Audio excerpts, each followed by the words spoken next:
J'ai été élevé selon le principe que l'oisiveté est mère de tous les vices. Comme j'étais un enfant pétri de vertu, je croyais tout ce qu'on me disait. Et je me suis ainsi doté d'une conscience qui m'a contraint à peiner au travail toute ma vie. Cependant, si mes actions ont toujours été soumises à ma conscience, mes idées, en revanche, ont subi une révolution.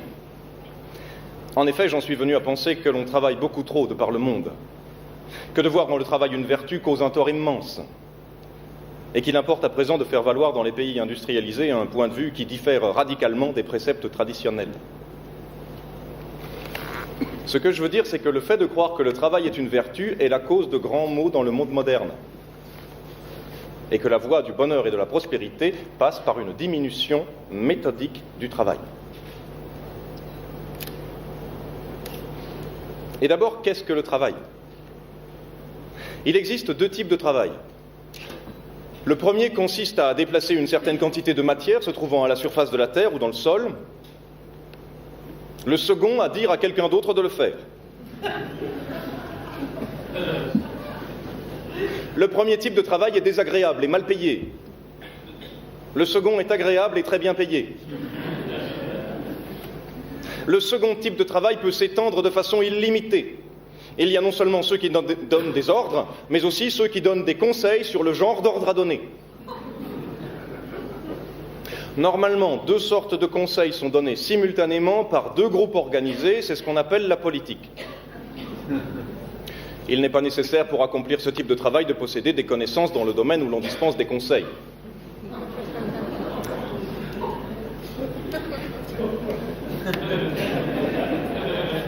Ce qu'il faut par contre, c'est maîtriser l'art de persuader par la parole et par l'écrit, c'est-à-dire l'art de la publicité.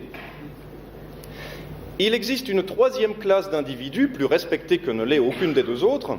Ce sont des gens qui, parce qu'ils possèdent des terres, sont en mesure de faire payer aux autres le privilège d'être autorisés à exister et à travailler. Ces propriétaires fonciers sont des oisifs, et on pourrait donc s'attendre à ce que j'en fasse l'éloge. Malheureusement, leur oisiveté n'est rendue possible que par l'industrie des autres. En fait, leur désir d'une oisiveté confortable est, d'un point de vue historique, la source même du dogme du travail. La dernière chose qu'ils voudraient serait que d'autres suivent leur exemple.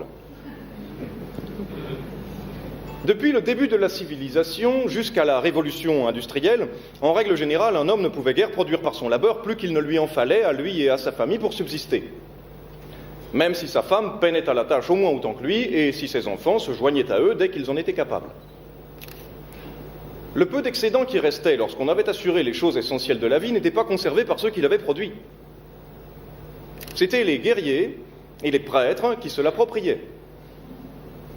Par temps de famine, il n'y avait pas d'excédent. Mais les prêtres et les guerriers prélevaient leur dû, comme si de rien n'était, en sorte que nombre de travailleurs mouraient de faim. Ce système, qui a duré si longtemps et qui n'a pris fin que si récemment, a naturellement laissé une marque profonde dans les pensées et les opinions des gens.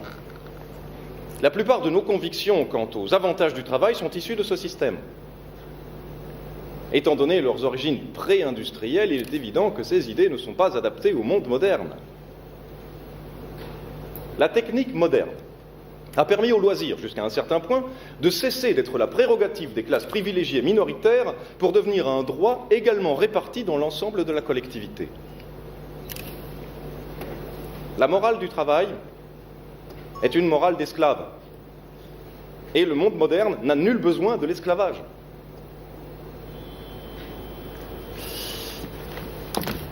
Étymologie du mot travail. Attendez.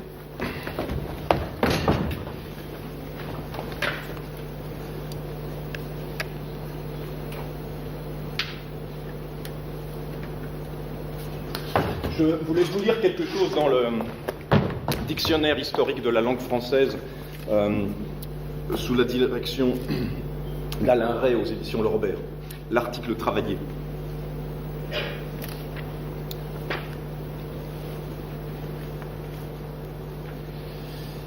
Un instant, je le retrouve. Travailler est issu du latin populaire tripaliare, littéralement torturer avec le trépalium.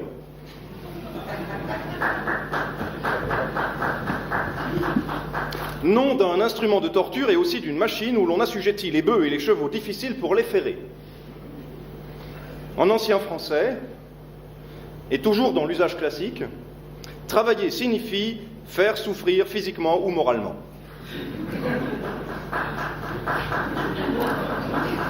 Il s'est appliqué spécialement à un condamné que l'on torture, à une femme dans les douleurs de l'enfantement, à une personne à l'agonie. Tous ces emplois ont disparu. Par ailleurs, le verbe a signifié molester quelqu'un, 1249. Puis endommager quelque chose, 15e siècle. Et encore battre quelqu'un, au 17e. D'où travailler les côtes à quelqu'un, travailler les côtelettes, qui pourrait encore se dire. Et en boxe, travailler l'adversaire au corps. L'idée étymologique de souffrance, donc, s'est conservée de façon très affaiblie avec la valeur de tracasser, inquiéter, d'où travailler l'esprit de quelqu'un. Et l'emploi familier, sale travail. Dès l'ancien français, plusieurs emplois indiquent l'idée de transformation acquise par l'effort. En moyen français, le verbe se répand au sens de exercer une activité régulière pour assurer sa subsistance. Le verbe employé absolument s'est dit en argot pour voler, 1623, puis assassiner, 1800. Qu'est-ce que vous faites dans la vie? Je travaille. Et se prostituer, 1867, spécialisation de l'idée de travail professionnel dans un contexte d'illégalité. Il y a un problème aujourd'hui, on emploie le même mot pour des réalités différentes. On dit travailler pour des choses qui sont pénibles, sans intérêt, qu'on est obligé de faire pour gagner sa vie, travailler à la chaîne. Mais quand un enfant apprend à lire, qu'un médecin soigne un malade ou qu'un musicien compose une chanson, on dit aussi travailler. Il faudrait dire autre chose dans ce cas-là, non pas je travaille, mais je... Parce que employer le même mot, ça a des effets sournois. D'ailleurs, si quelqu'un a une bonne idée, peut m'en parler après le spectacle, ça m'intéresse. C'est comme l'histoire de cette dame, une comédienne d'un certain âge, assez chic, qui est dans un cocktail et les gens parlent de leur métier. Et quelqu'un qui ne la connaît pas lui demande « Qu'est-ce que vous faites en ce moment ?»« Je joue. »« Vous jouez? Où ça ?»« Au parc. »« Vous jouez au parc ?»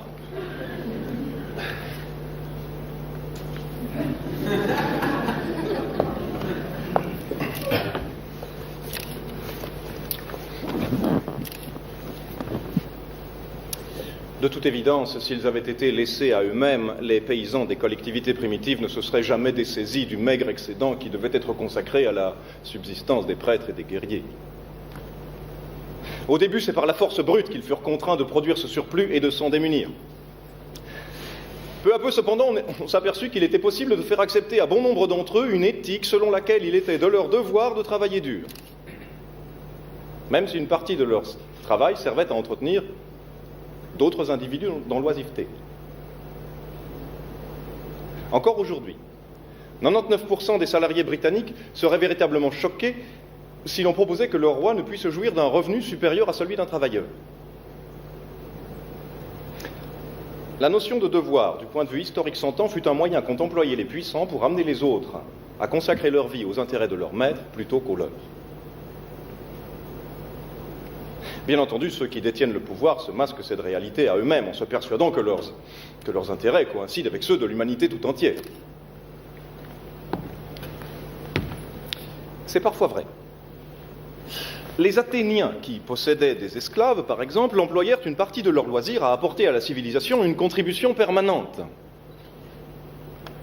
ce qui aurait été impossible sous un régime économique équitable. Le loisir est indispensable à la civilisation. Et jadis, le loisir d'un petit nombre n'était possible que grâce au labeur du grand nombre. Mais ce labeur avait de la valeur.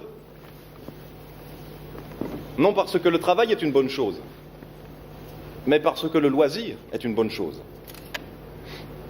Grâce à la technique moderne, il serait possible de répartir le loisir de façon équitable sans porter préjudice à la civilisation. La technique moderne a permis de diminuer considérablement la somme de travail requise pour procurer à chacun les choses indispensables à la vie.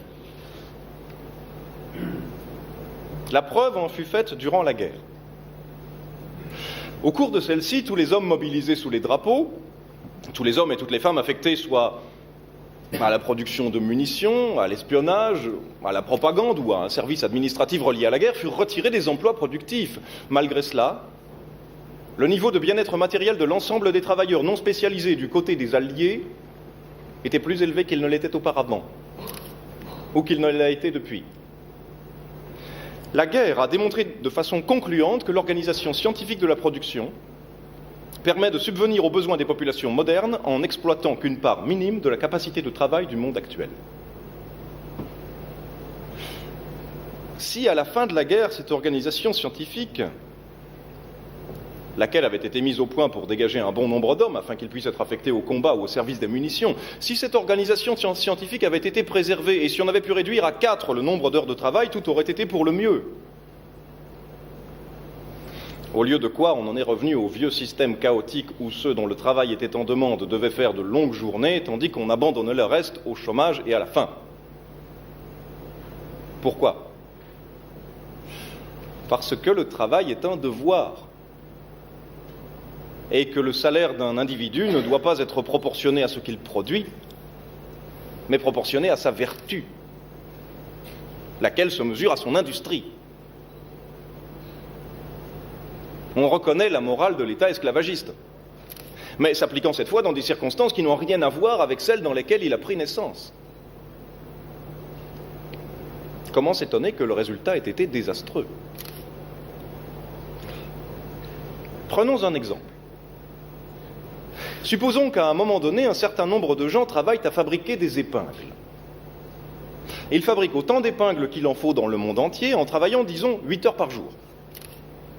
Quelqu'un met au point une invention qui permet au même nombre de personnes de faire 2 fois plus d'épingles qu'auparavant. Bien. Mais le monde n'a pas besoin de 2 fois plus d'épingles. Les épingles sont déjà si bon marché qu'on en achètera guère davantage, même si elles coûtent moins cher. Dans un monde raisonnable, tous ceux qui sont employés dans cette industrie se mettraient à travailler 4 heures par jour plutôt que 8, et tout